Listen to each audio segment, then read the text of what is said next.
84 लाख योनियों में एक प्रेत योनि है। प्रेत योनि में भी कई प्रकार है, ब्रह्म राक्षस और अग्नि बेताल चुड़ैल, कई कई ऐसा जो महान कष्ट देने वाले हैं।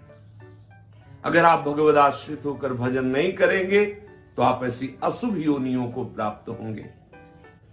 तो जो भूत प्रेत आदि का शरीर होता है वो वायु प्रधान होता है। ये मनुष्य शरीर में किसी भी द्वार से प्रवेश कर सकते हैं, आंख से, कान से, त्वचा से, किसी भी द्वार से प्रवेश कर जाते हैं और ये प्रवेश करके मनुष्य को बहुत क्लेश देते हैं। जब किसी के ये शरीर में प्रवेश होते हैं तो इनका वास होता अहम की वृत्ति में। मैं इसमें तो जीवात्मा वास करता, तदात्म भाव जीवात्मा करता है उस अहंकार में, मैं में। लेकिन उस अहम की वृत्ति में ये प्रेत जाकर के अपना वास बना लेता है और वहीं से वो समस्त इंद्रिय आदि पर शासन करता है। वो जैसा चाहता है वैसा व्यवहार उससे कराता है, इंद्रियों को अपने अनुसार चलाता है। फिर वो प्रेत कभी कभी कर्मों का भोग प्रकट होने पर एक शरीर में कई प्रेत आकर के वास कर देते हैं और उसको महान कष्ट देते हैं। पर यह है कि भूत प्रेत सबको नहीं सताते। ये स्वतंत्र नहीं कि जिसको बनाया उसके ऊपर चढ़ गए, उसे क्लेश देने लगे।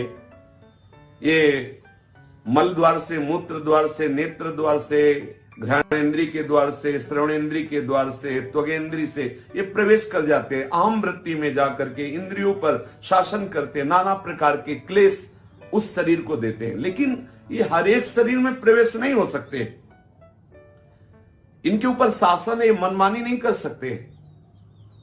भगवान भूतेश्वर के शासन में संपूर्ण सृष्टि के भूत रहते हैं और जब किसी जीव का वैसा कर्म बिगड़ जाता है तो उसको दंड देने के लिए वो छूट दे देते हैं, तो वो प्रेत उसके ऊपर चढ़ जाता है, उसको वैसी ही बुद्धि दे दी जाती है। बुरी दशा आने के पहले बुद्धि बदली जाती है। वो जाएगा पीपल के नीचे पेशाब कर देगा, श्मशान में ऐसे समय में जाएगा, संध्या काल, मध्याह्न काल, मध्य रात्रि, या संयोग वशात कर्म के अधीन होकर के वो प्रेत उसके सामने आएगा, वो उसे बोल देगा, कोई ऐसी घटना घटेगी, वो अपवित्र होगा, वो उसके शरीर में चढ़कर उसे क्लेश प्रदान करेगा। पर एक पक्का समझ लीजिए, कोई भी प्रेत स्वतंत्र नहीं है कि जब वो जिसको चाहे सता दे, ऐसा नहीं है। आपका जब कर्म बिगड़ेगा, आप अपवित्र होंगे और ऊपर से भूतेश्वर का इशारा होगा, तब वो भूत आकर के आपको दंड देगा। ऐसे स्वतंत्र योनि नहीं तो फिर क्या है, जब जिसको चाहे वो परेशान करे, किसी के शरीर में जाकर के खूब खाए पिए और तो बड़े आनंद का विषय, फिर उसको दंड का। भूत योनि में जो जीव जाता है जलता रहता है। यद्यपि इतने समुद्र नदी आदि है, वो जल नहीं पी सकता, कितने वृक्षों में फल है, फल नहीं खा सकता, कितना भोजन दुकानों में है, वो एक चख नहीं सकता, खा नहीं सकता, वो भूखा प्यासा चिल्लाता रहता है। जब कोई ऐसा पापात्मा, मलिन, अपवित्र शरीरधारी और ईश्वर का इशारा होता है, उसके कर्म बिगड़े हुए जो सामने शरीरधारी आया, तो इशारे पर फिर उसके शरीर में पहुंचता है, फिर उसको जो जल आदि मिलता है उससे वो तृप्त होता है। मनुष्य का कोई बुरा कर्म का जो भोग आता है तभी इनका संयोग होता है। भूत प्रेत उसमें तभी प्रविष्ट हो सकते हैं। ऐसा नहीं है कि वो मनमानी किसी को भी वो सतावे, किसी को भी वो दंड दें। कर्मों का भोग जब तक बना रहता है तब तक उनके शरीर में रहते हैं। जहां कर्म भोग समाप्त हुआ, कोई न कोई निमित्त बनेगा, उसको भागना पड़ेगा। ऐसा नहीं कि किसी शरीर में वो बहुत काल तक बराबर रह सके। यदि रह रहा है तो कोई न कोई कर्म भोग उसका है जो उसको निपटा रहा है। भूत प्रेत कभी कभी संत महात्माओं के सामने भी देखे गए हैं। ये भूत प्रेतों का कर्म समाप्त होने का समय आता है, उनकी योनि समाप्त होने का समय आता है, तब वो संतों के समीप जाते हैं।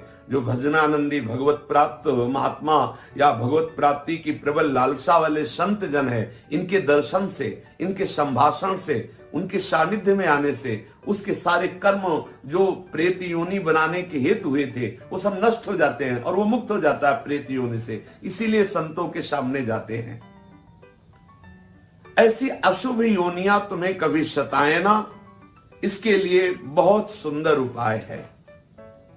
शास्त्र वेत्ता महापुरुष कहते हैं कि पहली बात तो जैसे वृक्षों में है कोई कील गड़ी हो, तो यदि आप भगवत शरणागत हैं, गले में कंठी है, तिलक लगाए हुए, नाम जप कर रहे, तो अगर उस वृक्ष से कील उखाड़ेंगे तो आपके ऊपर कोई आक्रमण प्रेत योनि नहीं करेगी। हो सकता है वो कील किसी ने प्रेत को वहां अभिमंत्रित करके कील दिया हो और आपने से खिलवाड़ में कील निकाल दिया, संयोग आपका कर्म संयोग बना, तो वो फिर आपके ऊपर। या कोई बोतल जैसे है वो जमीन में गड़ी हुई है, उसमें प्रेत आत्मा को कील दिया गया किसी तांत्रिक ने, वो आपके द्वारा निकाली गई या फोड़ी गई तो आपके ऊपर हावी हो जाएगा। ऐसा होने पर भी यदि आप गले में कंठी धारण किए हैं, नाम जप कर रहे हैं, तो ये भयानक प्रेत योनि आपका स्पर्श नहीं कर सकती, प्रकट भले हो जाए, उसकी इतनी सामर्थ्य नहीं कि वो आपका स्पर्श कर सके। प्रेत योनि तभी आक्रमण करती जब आप अपवित्र होंगे, मुंह जूठा होगा, आप अपवित्र होंगे, आप भगवत विस्मरण किए होंगे, गले में कंठी नहीं होगी, आप भगवत आश्रित नहीं, तभी ऐसा होता है। एक प्रातःकालीन बेला पर घूमने गए थे तो एक भयानक प्रेत प्रकट हुआ, तो घबरा गए, गिर गए। प्रेत ने उनका स्पर्श नहीं किया, थोड़ी देर खड़ा रहा, वो उनसे कुछ बोले नहीं और चल पड़े। प्रेत ने रोका भी नहीं, क्योंकि उनके गले में वो आकर के फिर संतों से मिले, बातचीत की कैसा, तो वो कोई भय प्रदान नहीं किया, अपने आप भय करके गिर गए, उसने स्पर्श भी नहीं किया, उसकी हिम्मत भी नहीं थी बोल दे। उन संतों ने बताया कि गले में तुम कंठी पहने थे, कुछ नियम भजन का करते थे, इसलिए किसी की ताकत नहीं कि तुम्हें छू सके। भगवान नाम में, भजन में बड़ी सामर्थ्य है। यदि किसी को ऐसा लग रहा हो कि उसे प्रेत बाधा सता रही है, प्रेत बाधा क्लेश दे रही है किसी को भी, तो एक बहुत सहज उपाय है, हमारे शास्त्रवेत्ता महापुरुषों ने वर्णन किया है। यदि हम भगवत चरणारविंद का आश्रय ले लें और ये वचन बिल्कुल पक्के विश्वास पूर्वक मान लें, बोले यश्च भागवतम शास्त्रम वाचैदर्थतो निशम जन्म कोटि कृतम पापम नश्यते नात्र संशयः। यदि श्रीमद् भागवत महापुराण का उसको श्रवण कराया जाए, अगर आप संस्कृत का ज्ञान रखते हैं तो अच्छा, नहीं तो किसी विद्वान के द्वारा पक्का समझ लो, वो निश्चित प्रेत का भी उद्धार हो जाएगा और जिसके शरीर पे प्रेत आया होगा वो प्रेत बाधा से मुक्त हो जाएगा। करोड़ों जन्मों के पापों का नाश, ये वाङ्मय स्वरूप श्री कृष्ण का है। यश्च भागवतम शास्त्रम वाचेदर्थतो निशम जन्म कोटि कृतम पापम नश्यते नात्र संशया। अर्थ सहित श्रीमद् भागवत का श्रवण या कथन करने से करोड़ों जन्मों के पाप नष्ट हो जाते हैं और निश्चित उस प्रेत का भी उद्धार हो जाएगा और जिसके ऊपर प्रेत आया है वो भी प्रेत बाधा से मुक्त हो जाएगा।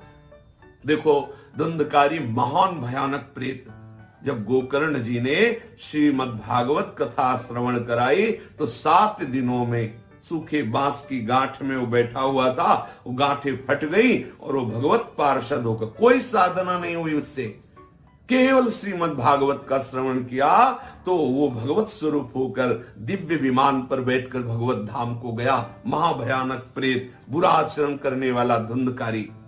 तो श्लोकार्धम श्लोक पादम वा पठेद भागवतम चयः नित्यम पुण्यमवाप्नोति राजसूयाश्वमेधयोः। जो पुरुष एक श्लोक याद कर ले भागवत का, मानो संस्कृत का ज्ञान नहीं है, तो एक श्लोक, कृष्णाय वासुदेवाय हरये परमात्मने प्रणत क्लेश नाशाय गोविंदाय नमो नमः, आधा श्लोक कितने ही बोल दे, कृष्णाय वासुदेवाय हरे परमात्मने, सामने आपके चाहे जितना भयानक प्रेत हो टिकेगा नहीं। श्री कृष्ण का वाग्मय स्वरूप, महामंत्र स्वरूप श्रीमद् भागवत है। एक श्लोक, आधा श्लोक यदि आप उच्चारण करते हैं तो राजसूय अश्वमेध आदि यज्ञों का फल स्वाभाविक आपको प्राप्त हो जाता है। कोई भय आपके सामने टिक नहीं सकता, कोई बंधन आपको बांध नहीं सकता। आप उच्चारण करके तो देखिए, आप रट करके तो देखिए। बोले उक्तम भागवतम नित्यम कृतम च हरिचिंतनम तुलसी पोषणम चैव धेनु नाम सेवनम समम। ये महामहिमा में उपाय है जो श्रीमद् भागवत के श्लोक का, श्री ठाकुर जी की सेवा, उनका चिंतन, श्री प्रिया प्रीतम की सेवा, राधा नाम की सेवा, ठाकुर सेवा, शालिग्राम सेवा, इनका चिंतन, या तुलसी जी का सिंचन, तुलसी जी की आरती, तुलसी जी की सेवा, गौ माता की सेवा, ये जो करता है तो कभी उसे कोई बाधा परास्त नहीं कर सकती। प्रेत आदि तो स्पर्श ही नहीं कर सकते।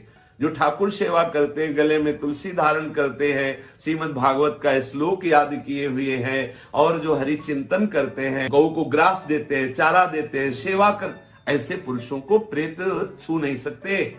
हाँ, अपना उद्धार कराने के लिए सामने प्रकट हो सकते हैं। बोले अंत काले तु ये नैव श्रूयते सुख शास्त्रवाक् प्रीत्या तस्यैव वैकुंठम गोविंदोपि प्रयच्छति। यदि किसी का शरीर पूरा हो रहा हो और आप उसको भागवत के श्लोक सुना दे, वो सीधे प्रभु के धाम को जाएगा। बड़ी महिमा है। गोपाल सहस्त्र नाम, विष्णु सहस्त्र नाम, हनुमान चालीसा, श्रीमद् भागवत के श्लोक, भगवान नाम कीर्तन, ये महामहिमा में साधन है। कोई भी भूत प्रेत पिशाच ब्रह्म राक्षस ये आपका स्पर्श नहीं कर सकते यदि तुलसी धारण किए हो। गोपाल शास्त्र नाम याद है आपको, विष्णु शास्त्र नाम याद है आपको, श्रीमद् भागवत के कुछ श्लोक याद है आपको, तुलसी सेवा करते हैं, शालिग्राम सेवा करते हैं, ठाकुर सेवा करते हैं, हरिचरणामृत पीते हैं, गंगा जल पीते हैं, यमुना जल आचमन करते हैं, पवित्र रहते हैं, किसी की भी ताकत नहीं है। भगवान नाम कीर्तन करने वाले को कोई सामर्थ्यशाली त्रिभुवन में नहीं जो परास्त कर सके। इसलिए जीवन का परम लाभ श्री हरि चरणों का आश्रय लेकर शरीर को पवित्र रखो, खूब भगवान नाम चिंतन करो, शास्त्र विहित कर्म करो, सबको सुख पहुंचाने की चेष्टा करो, तो ये जो दुर्गति है इससे बच जाओगे। ये जो महान क्लेश देने वाले घातक अशुभ विनायक है, इनसे आप बच जाओगे। भगवान नाम महामहिमा में गरज रहा है, खूब नाम कीर्तन करो, प्रभु के आश्रित रहो, यही जीवन का परम आनंद है। श्री राधा वल्लभ लाल की जय।